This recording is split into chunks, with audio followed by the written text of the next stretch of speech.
रायगडचा मान वाढला, शिवसेनेचा आवाज बुलंद झाला.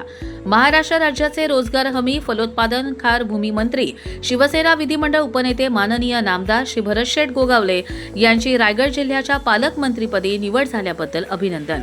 आपल्या नेतृत्वाखाली रायगडच्या सर्वांगीण विकासाला नवी उंची लाभो हीच मनपूर्वक सदिच्छा. शुभेच्छुक श्री महेंद्र सदाशिव थोरवे, आमदार कर्जत खालापूर विधानसभा मतदारसंघ. रायगडचे पालकमंत्री भरतशेठ गोगावले झाल्याने कर्जतमध्ये आमदार महेंद्र थोरवेंकडून जल्लोष. रायगड जिल्ह्याच्या पालकमंत्रीपदाचा रखडलेला निर्णय अखेर सोमवारी 17 ऑगस्ट रोजी झाला. भरतशेठ गोगावले यांची रायगडच्या पालकमंत्रीपदी नियुक्ती जाहीर केली. या निर्णयाचे कर्जत तालुक्यात शिवसेना पदाधिकारी व कार्यकर्त्यांकडून उत्स्फूर्त स्वागत करण्यात आले. कर्जतचे आमदार महेंद्र थोरवे यांच्या नेतृत्वाखाली कार्यकर्त्यांनी जल्लोष करत आनंद व्यक्त केला. यावेळी फटाक्यांची आतषबाजी, पेढे वाटून तसेच घोषणाबाजी करत भरतशेठ गोगावले यांच्या नियुक्तीचे स्वागत करण्यात आले. आमदार महेंद्र थोरवे यांच्या नेतृत्वाखाली झालेल्या या जल्लोषामुळे कर्जतमधील शिवसेना कार्यकर्त्यांमध्ये नव्या उत्साहाचे वातावरण पाहायला मिळाले.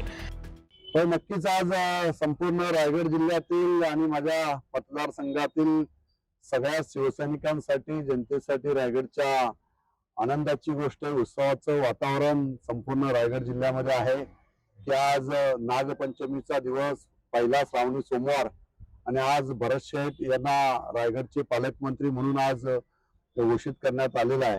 त्यामुळे संपूर्ण रायगड जिल्ह्यामध्ये आनंदाचं वातावरण आहे. खरं तर आपल्या सगळ्यांना कल्पना आहे की भरतशेठ हे रायगडचे पालकमंत्री व्हावेत यासाठी तिन्ही आमदारांनी केलेला संघर्ष हा संपूर्ण महाराष्ट्राने पाहिलेला होता. आणि त्यामुळे आमची सगळ्यांची मनोमन, सगळ्यांची इच्छा होती की भरतशेठच रायगडचे पालकमंत्री झाले पाहिजेत. आणि त्यासाठी टोकाचं राजकारण संपूर्ण रायगड जिल्ह्याने आणि महाराष्ट्राने पाहिलेलं होतं. आणि म्हणून आज रायगड जिल्ह्यामध्ये सगळीकडे आनंदाचं वातावरण आहे की ज्या भरतशेठसाठी सगळ्या रायगड जिल्ह्यांनी एकत्रपणे येऊन हा संघर्ष केलेला होता, त्याच भरतशेठ यांना आज रायगडचे पालकमंत्री होत असताना मनस्वी आनंद होत आहे. की मनापासून महाराष्ट्राचे मुख्यमंत्री देवेंद्रजी फडणवीस साहेब आणि खास करून माझे मुख्य नेते आणि शिवसेनेचे नेते सन्माननीय शिंदे साहेब उपमुख्यमंत्री यांनी जे योगदान आमच्या सगळ्यांसाठी, रायगडकरांसाठी दिलेलं आहे ते कदापि आम्हाला विसरता येणार नाही. कारण शिंदे साहेबांचं पाठबळ आमच्या पाठीशी ठामपणे उभं होतं आणि म्हणूनच भरतशेठ हे रायगडचे पालकमंत्री होऊ शकले. त्यामुळे राष्ट्रवादीच्या सुनेत्रा ताई यांना सुद्धा मनापासून मी त्यांचे सुद्धा आभार व्यक्त करतो की त्यांनी सुद्धा सगळ्यांनी, वरिष्ठ नेत्यांनी एकत्रपणे येऊन भरतशेठ यांना रायगडचं पालकमंत्री करण्यासंदर्भात सगळ्यांनी एकमताने निर्णय झाला. आणि या गोष्टीचा संपूर्ण रायगड जिल्ह्यामध्ये सगळ्यांना आनंदाचं वातावरण आज सगळीकडे रायगड जिल्ह्यामध्ये पाहायला मिळतंय. आज आपण पाहताय की कर्जतमध्ये सुद्धा या ठिकाणी फटाक्यांची आतषबाजी करण्यात आली. कार्यकर्त्यांनी घोषणा देऊन या ठिकाणी जल्लोष केलेला आहे. हा जल्लोष फक्त भरतशेठ हे रायगडचे पालकमंत्री झाले आणि खऱ्या अर्थाने रायगडच्या विकासाला गती देण्याचं काम आता भविष्य काळामध्ये आम्ही सगळेजण एकत्रपणे येऊन करू असं सगळ्यांना या ठिकाणी सांगतो. रायगडमधील अनेक विकासाचे मुद्दे पालकमंत्रीपद मुख्यामुळे बाकी राहिले ते आता कितपत सोपं पडणार आहे भरतशेठ आता पालकमंत्री झाल्यामुळे? पण नक्कीच भरतशेठ हे रायगडचे पालकमंत्री झाल्यामुळे आम्हाला जी कामे आता आमची प्रलंबित होती, डीपीडीसीच्या माध्यमातून असतील, जिल्हा नियोजनची जी कामे आहेत या संदर्भात संपूर्ण रायगड जिल्ह्यामध्ये जिल्हा परिषद असेल, या सगळ्या माध्यमातून जी ज्या स्वायत्त संस्था आहेत त्यांच्या माध्यमातून रायगडच्या विकासाला गती देण्यासाठी जी कामे प्रलंबित असतील ते अधिक वेगाने कशी होतील, मुख्यमंत्र्यांशी चर्चा करून, उपमुख्यमंत्र्यांशी चर्चा करून रायगडला जास्तीत जास्त निधी कसा आणता येईल यासाठी भरतशेठ प्रामाणिकपणे काम करणारं नेतृत्व आहे आणि गरिबांचा दाता आहे, गरिबांचा नेता आहे. आणि अशा नेतृत्वाकडे पालकमंत्री पद गेल्यामुळे सर्वसामान्यांना न्याय मिळेल आणि याच भावनेतून आम्ही सारेजण एकत्रपणे त्यांच्या पाठीशी ठामपणे उभे राहिलेलो होतो. आणि आज भरतशेठ यांना रायगडचे पालकमंत्री केल्यामुळे संपूर्ण रायगड जिल्ह्यामध्ये जल्लोषाचं वातावरण आहे. गोरगरिबांचे शेठ म्हणून भरत शेठ असं बोललं जातं. त्याचप्रमाणे कर्जत खालापूरचे आमदार महेंद्र शेठ यांना सुद्धा आता पालकमंत्री भरत शेठ झाल्यामुळे बळ मिळणार आहे. सगळ्यात आधी अशी कोणती विकास कामं आहेत का जी भरत शेठ यांच्या समोर आपण सादर करणार? भरतशेठ रायगडचे पालकमंत्री झाल्यामुळे भरतशेठ मंत्री तर होतेच आणि त्या माध्यमातून रायगडच्या आणि आपल्या मतदारसंघातील प्रमुख विकास कामांना गती देण्याचं काम आम्ही एकत्रपणे करणार आहोत. मेन प्रामुख्याने इथला या कर्जत तालुक्यातला पाण्याचा जो प्रश्न आहे हा प्रश्न गेली मधल्या काळामध्ये जलजीवन मिशनच्या योजनेला सेंट्रल मधनं सुद्धा फंड आलेला नव्हता. त्यामुळे बऱ्याचशा योजना या प्रलंबित राहिलेल्या होत्या.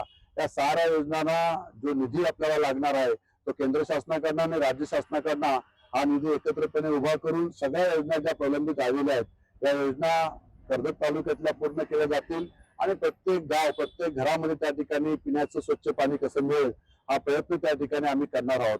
दुसरा महत्वाचा विषय म्हणजे कर्जत तालुक्यामध्ये मोठमोठे प्रोजेक्ट या ठिकाणी आलेले आहेत. त्या प्रोजेक्टमध्ये पोशीरचा डॅम त्या ठिकाणी होणार आहे, सिलार डॅम होणार आहे, कोंढाणा डॅम या ठिकाणी होत आहे. परंतु स्थानिक शेतकऱ्यांचे प्रश्न मात्र त्या ठिकाणी प्रलंबित आहेत. शेतकऱ्यांना विश्वासात अजूनपर्यंत शासनाने त्या ठिकाणी घेतले गेलेले नाहीये. त्यामुळे जोपर्यंत शेतकऱ्यांचे प्रश्न मार्गी लागत नाही तोपर्यंत या धरणांना आम्ही पाठिंबा त्या ठिकाणी देणार नाहीत. त्यामुळे पालकमंत्री आमचा असल्यामुळे या ठिकाणी आता बैठक घेऊन हा प्रश्न आपण त्या ठिकाणी मुख्यमंत्र्यांशी चर्चा करून माझ्या स्थानिक शेतकऱ्यांचा पहिला प्रश्न सोडवावा अशी भूमिका आमची त्या ठिकाणी राहील. त्यानंतर टोरंट सारखा प्रोजेक्ट या ठिकाणी आलेला आहे. या ठिकाणी सुद्धा टोरंट मध्ये बरंचसं ऍक्विशन त्या ठिकाणी होणार आहे. तर स्थानिकांना हवा असणारा रेट शासनाने त्या ठिकाणी द्यावा. टोरंट हा या ठिकाणी बिझनेस करण्यासाठी आलेला आहे. असं नको व्हायला की जसं मागच्या वेळेला पुन्हा एकदा ईस्ट इंडिया कंपनी आली आणि ती पुन्हा एकदा त्या ठिकाणी इंग्रजांचं राज्य करून त्या ठिकाणी गेली. अशाच पद्धतीने परत एकदा टोरंटो या ठिकाणी येईल आणि स्थानिकांना त्या ठिकाणी त्रास होईल. तर स्थानिकांना विश्वासात घेऊनच त्या ठिकाणी जे जे प्रोजेक्ट कर्जतमध्ये येणार आहेत हे सारे प्रोजेक्ट आता पालकमंत्र्यांना बरोबर घेऊन यांच्याशी बैठका घेऊन हे प्रोजेक्ट सगळ्यांना आपल्याला त्या ठिकाणी स्थानिकांना न्याय कसा मिळेल हा प्रयत्न आम्ही त्या ठिकाणी या सगळ्या प्रोजेक्टच्या माध्यमातून आणि पालकमंत्र्यांच्या माध्यमातून त्या ठिकाणी करणार आहोत. हा पालकमंत्री पद मिळवण्यासाठी खूप संघर्ष झाला असं वाटत नाही आणि तो संघर्ष दुसऱ्या कोणाबरोबर नव्हता, तुमच्या युतीमध्येच होता. आता तीन पक्षांचं सरकार राज्यामध्ये असल्यामुळे हे सगळे भांडे लागणारच. परंतु रायगडमध्ये मागच्या टर्म मध्ये सुद्धा 3 आमदार शिवसेनेचे होते आणि याही टर्म मध्ये शिवसेनेचे 3 आमदार असल्यामुळे आमची प्रामुख्याने मागच्या टर्म पासून या ठिकाणी आमची ठामपणे भूमिका होती का जर मागच्या शिंदे साहेब मुख्यमंत्री असताना जर त्या काळामध्ये भरत शेटना मंत्रीपद दिलेलं होतं पण त्यांनी स्वतःहून ते मंत्रीपद त्या ठिकाणी समोरच्या कार्यकर्त्यांची नाराजी नको म्हणून बहाल केलेलं होतं.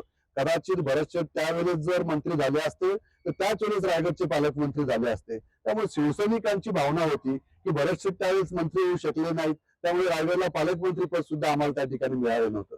त्यामुळे आता भरत शेट जर रायगडचे मंत्री झालेले आहेत तर भरत शेटच रायगडचे पालकमंत्री झाले पाहिजेत. या भूमिकेतून आम्ही सगळेजण एकत्रपणे त्या ठिकाणी आलो आणि म्हणून आमचा संघर्ष त्या ठिकाणी मित्रपक्षांशी जरी त्या ठिकाणी असला तरी आम्ही आमच्या भूमिकेशी त्या ठिकाणी ठाम होतो की शिवसेनेला या ठिकाणी न्याय मिळाला पाहिजे. कारण शिवसेना हा रायगड हा शिवसेनेचा बालेकिल्ला आहे. छत्रपती शिवाजी महाराजांची भूमी आहे आणि वंदनीय बाळासाहेबांनी छत्रपतींचे विचार घेऊन 19 जून 1966 ला शिवसेनेची जी स्थापना केली तो भगवा ध्वज जो खांद्यावर घेतला तो छत्रपतींच्या विचारांचा होता आणि छत्रपतींचा हा रायगड छत्रपतींची पदस्पर्शाने पावन झालेली भूमी असल्यामुळे या रायगडच्या भूमीमध्ये शिवसेनेचा पालकमंत्री व्हावा ही शिवसैनिकांसाठी फार मोठी अभिमानाची गोष्ट आहे.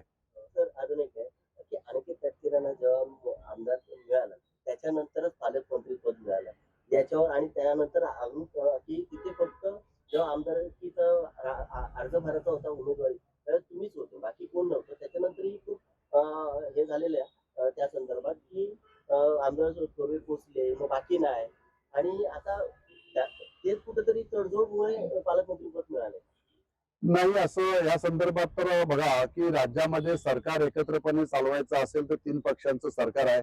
प्रत्येक पक्षाला त्या ठिकाणी मानाचं स्थान सत्तेमधलं मिळालं पाहिजे. त्यामुळे त्या ठिकाणची जी अनिकेत तटकरेंना विधान परिषदची उमेदवारी जी दिली ती त्यांची सिटिंग सीट होती. त्यामुळे त्यांचा आग्रह राष्ट्रवादीवर त्या ठिकाणी होता की आमची सिटिंग सीट आम्हाला मिळाली पाहिजे. नाहीतर तसं पाहिलं तर संपूर्ण रायगड विधानसभा परिषदमध्ये सर्वात जास्त मतदान हे शिवसेनेचं त्या ठिकाणी होतं. त्यामुळे शिवसेनेचा क्लेम जो होता त्या ठिकाणी होता. परंतु सिटिंग सीट असल्यामुळे आणि सत्तेमध्ये असल्यामुळे आपण एकत्रपणे त्यामुळे त्यांची सीट त्यांना सोडणं त्या ठिकाणी बंधनकारक होतं. परंतु रायगडचं पालकमंत्रीपद हे शिवसेनेला मिळालं पाहिजे ही ठाम भूमिका आम्ही शिंदे साहेबांकडे 3 आमदारांनी आणि भरत शेटने आम्ही एकत्रपणे घेतली आणि साहेबांनी मग वरिष्ठ लेवल तशी चर्चा केली की विधान परिषद त्या ठिकाणी अनिकेत तटकरेंना जात असेल तर पालकमंत्री पद हे त्याच वेळेस त्या ठिकाणी भरत शेट यांना डिक्लेअर घोषित करावं असं आमच्याशी त्यावेळेस नंदनवनला चर्चा झाली होती. साहेबांनी आम्हाला ठामपणे सांगितलं होतं की अशाच पद्धतीचा निर्णय त्या ठिकाणी वरिष्ठ लेवलला ठरलेला आहे. त्यामुळे तुम्ही ठामपणे त्या ठिकाणी अनिकेत तटकरेंचं एकत्रपणे येऊन काम करावं आणि त्यामुळेच आम्ही त्या ठिकाणी एकत्रपणे निर्णय घेतला.